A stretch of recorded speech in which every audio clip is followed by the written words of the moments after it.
representational theater to convey the message of AIDS and discrimination and stigma that comes with it.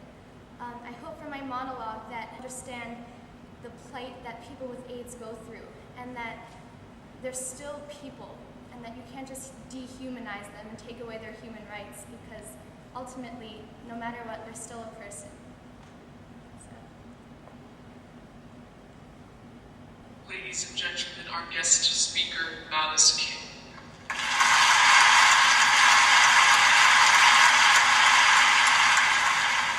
Hello. My name is Malice King. Where I'm from, AIDS is not something you talk about. But not talking about it doesn't make it go away.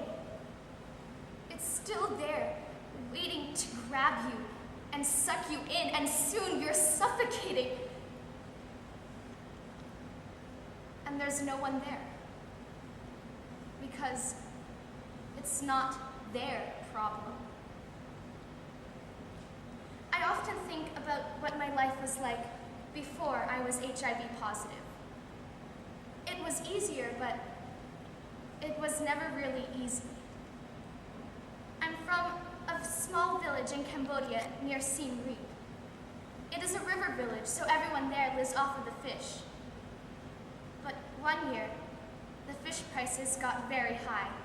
I was only a basket weaver, so I barely had enough money to feed my family, even when the fish prices were normal. I had a husband, but he didn't really act like one.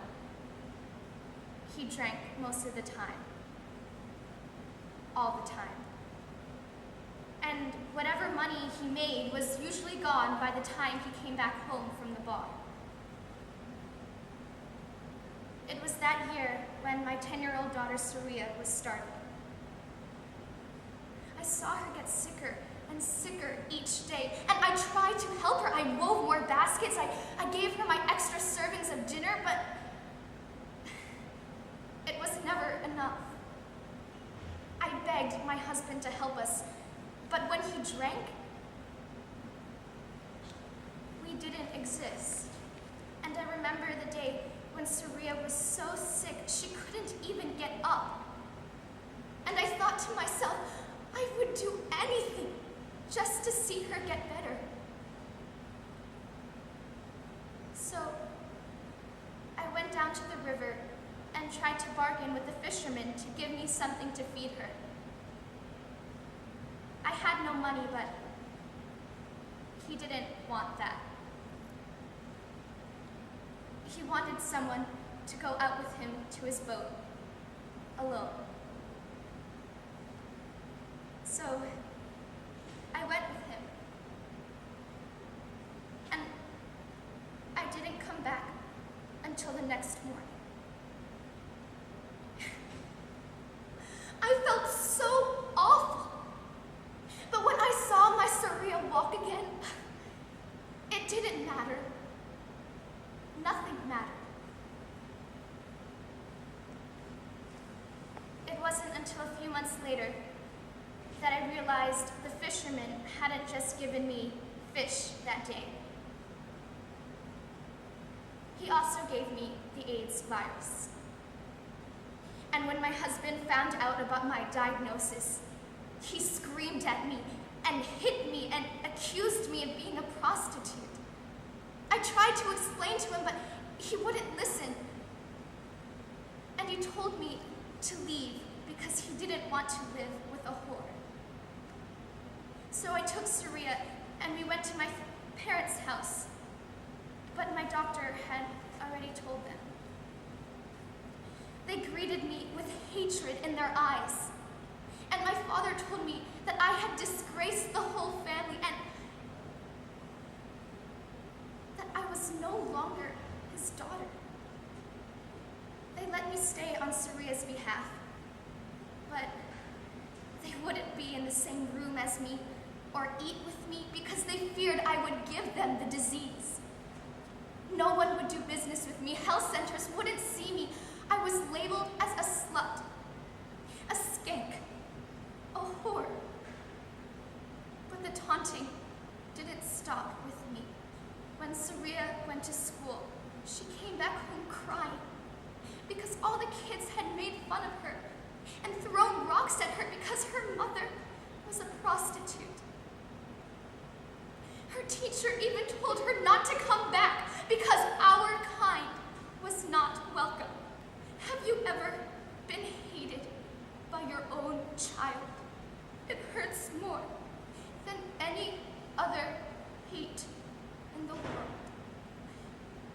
For the past 2 months, I have been dying a little each day. By the time a local NGO found me, it was already too late. I had no access to treatment because every doctor turned me away because of my status, and nothing could stop my body from becoming weaker and weaker. I know I don't have much time left, but for the time I'm here, I need to speak my message to the world, to government officials, to you, the United Nations, and also to my daughter. From being HIV positive, I've learned that society is like a giant puzzle.